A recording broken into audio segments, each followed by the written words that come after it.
Quand Zidane répond à Jordan Bardella, une leçon sur la France et l'Algérie. Il y a des moments dans la vie publique qui restent gravés dans les mémoires, des instants où une phrase peut déclencher des vagues de débat, raviver des blessures anciennes et forger de nouvelles réflexions. L'un de ces moments s'est produit lorsque Jordan Bardella a affirmé avec force que les Algériens ne seront jamais français. Une déclaration qui a immédiatement enflammé les réseaux sociaux, suscitant indignation, colère, mais aussi une profonde réflexion sur ce que signifie être français. Pour comprendre pleinement l'impact de ces mots, il faut remonter un peu dans l'histoire. La relation entre la France et l'Algérie est complexe et profonde, marquée par des siècles de liens, d'influences mutuelles, mais aussi par la colonisation et la guerre d'indépendance. Des millions d'Algériens ont migré vers la France, parfois dans des conditions difficiles, porteurs de leur culture, de leur langue et de leur fierté. Leurs enfants et petits-enfants ont grandi en France, entre deux mondes, apprenant à naviguer entre héritage familial et citoyenneté française. Ces mots de Bardella ne touchaient donc pas seulement un groupe de personnes, ils résonnaient comme un rappel brutal des fractures encore présentes dans la société française. Face à cette déclaration, une voix s'est élevée, calme mais ferme, celle de Zinedine Zidane. Fils d'immigrés algériens, né à Marseille, devenu icône mondiale du football, Zidane incarnait l'exemple vivant que l'on peut être fier de ses origines et profondément attaché à la France. Ces paroles n'étaient pas simplement une réponse politique. Elles étaient un message d'histoire, d'humanité et de vérité. Zidane a rappelé que la France ne se définit pas uniquement par des papiers, des dates de naissance ou des lignes de sang. Elle se définit par le cœur, par l'engagement et par la contribution de chacun à la société. Ceux qui travaillent, construisent, aiment et respectent ce pays en font partie. Il n'y a pas d'exclusion automatique selon les origines. La vraie France, celle qui avance et progresse, est celle qui embrasse la diversité et qui valorise l'effort, le talent et la loyauté de tous ses citoyens. Ces paroles ont eu un effet immédiat. Les réseaux sociaux ont explosé de commentaires, de partages et de vidéos. Certains applaudissaient sa clarté et son courage. D'autres débattaient encore sur les limites de l'identité nationale. Mais au-delà du bruit médiatique, il s'est produit quelque chose de plus profond. Les mots de Zidane ont touché des millions de personnes, notamment celles issues de l'immigration, qui ont reconnu dans son discours un miroir de leur propre expérience. Elles ont trouvé dans ces mots un écho à leur fierté, à leur lutte et à leur réussite. Zidane parlait en tant qu'homme qui a connu la complexité de la société française, de ses tensions, de ses attentes et de ses injustices. Il montrait que l'identité nationale n'est pas une barrière figée, mais un chemin que l'on construit par l'action, l'engagement et l'amour pour son pays. Il montrait que l'on peut être fier de ses racines et fier d'être français en même temps, et que ces deux aspects ne s'opposent jamais, mais se complètent. Pour rendre cette idée encore plus concrète, il est utile de se rappeler certains moments de sa carrière. Quand Zidane soulève la Coupe du Monde en 1998, il représente la France entière, mais aussi toutes les communautés qui l'ont façonné. À ce moment précis, il ne parle pas seulement de football, il incarne un message.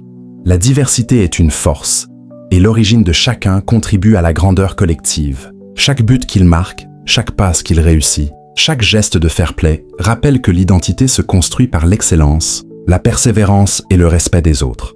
On se souvient aussi de la finale de 2006, où Zidane, malgré la controverse de son geste final, a montré au monde entier que la passion et l'émotion font partie de l'humain. Il a été critiqué, jugé, mais son parcours reste un symbole pour tous ceux qui cherchent à comprendre que l'origine ne détermine pas la grandeur ou la contribution de quelqu'un à son pays. Il rappelle que chaque individu peut marquer son époque, peu importe les obstacles, et que la reconnaissance vient par le mérite et l'engagement, non par la naissance. La réaction du public a été immédiate et massive. Des millions de Français ont partagé ce moment, l'ont commenté, et pour beaucoup, il a été une source d'inspiration. Les jeunes issus de l'immigration ont trouvé dans cette réponse la preuve que leurs rêves, leur travail et leur amour pour la France avaient leur place. Les débats politiques ont continué, bien sûr, mais un message clair est passé. La France appartient à tous ceux qui la font vivre. Il y a aussi des anecdotes personnelles qui rendent ce message encore plus puissant. Dans ses interviews, Zidane a souvent raconté comment ses parents ont travaillé sans relâche pour leur famille, malgré les difficultés, pour offrir à leurs enfants une chance dans ce pays. Il parle de Marseille, de son quartier, de ses rues, où l'on apprend la solidarité, la discipline et la persévérance. Chaque pas de sa carrière, chaque réussite, témoigne de ce que signifie vraiment être français, contribuer, respecter et aimer son pays tout en honorant ses racines. Et il y a les témoignages des fans qui racontent combien ils se sont sentis représentés par lui. Des jeunes filles et jeunes garçons issus de l'immigration qui voient en Zidane non seulement un joueur, mais un modèle, un exemple que la France peut être multiple et inclusive. Ces témoignages s'accumulent et chacun d'eux montre à quel point un mot, un geste ou une parole peuvent avoir un impact énorme sur la vie des gens. Zidane a aussi rappelé que l'identité est quelque chose de vivant et de dynamique. Elle se construit au quotidien, dans les choix que l'on fait, dans la manière dont on traite les autres, dans l'engagement envers son pays et sa communauté. La nationalité n'est pas simplement un droit administratif, c'est une responsabilité et un engagement. Ceux qui prennent cette responsabilité au sérieux, indépendamment de leurs origines, deviennent les véritables acteurs de la société française. Des millions de Français ont compris ce jour-là que l'excellence, le respect et l'intégrité sont les vrais marqueurs de l'identité nationale, que les origines ne définissent pas la place de quelqu'un dans la société, mais que ce sont les actions, la passion et l'amour du pays qui forgent la citoyenneté véritable, et que ceux qui vivent en France, qui la servent et qui contribuent à son avenir, méritent d'être considérés comme pleinement français, quelles que soient leurs racines ou leur parcours.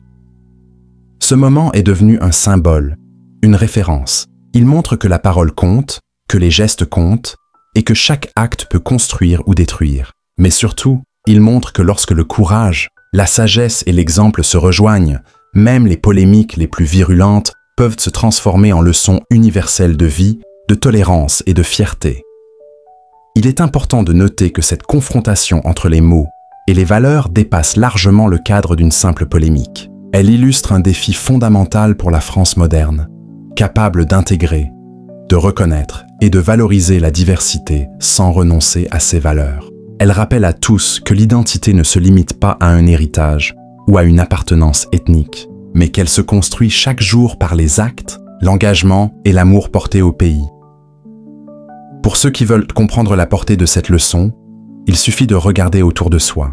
Dans les écoles, dans les quartiers, dans les stades, dans les entreprises, on voit des jeunes qui travaillent dur, qui innovent, qui apportent de nouvelles idées. Leur contribution est réelle et elle enrichit la France, sans qu'on ait besoin de les juger pour leurs origines. Zidane a rappelé que ces efforts sont ce qui fait la France, jour après jour.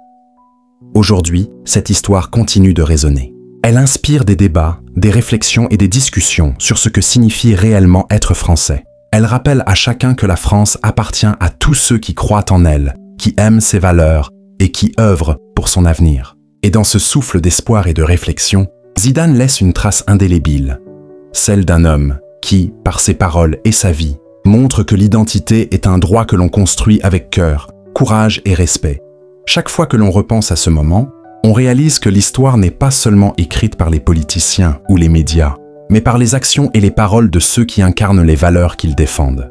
Zidane a rappelé que la grandeur d'un pays se mesure à sa capacité à inclure, à respecter et à valoriser chacun, indépendamment de son origine. Et tandis que les discussions se poursuivent, que les débats s'enflamment, une chose demeure.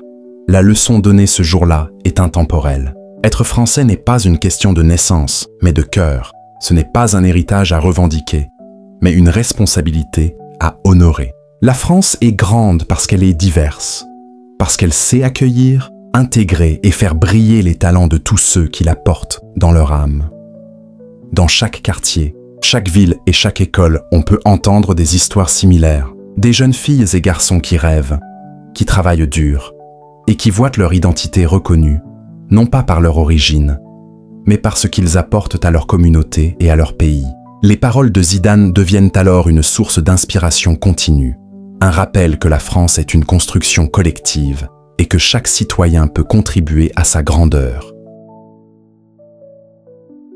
Même des années après, cette intervention reste un exemple pour des millions de Français. Elle rappelle que la véritable identité nationale se mesure dans les actes, les choix et l'amour pour la société que l'on sert.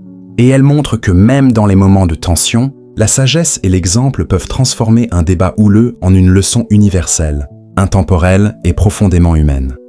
Si cette histoire vous a touché, abonnez-vous pour d'autres récits inspirants et profonds.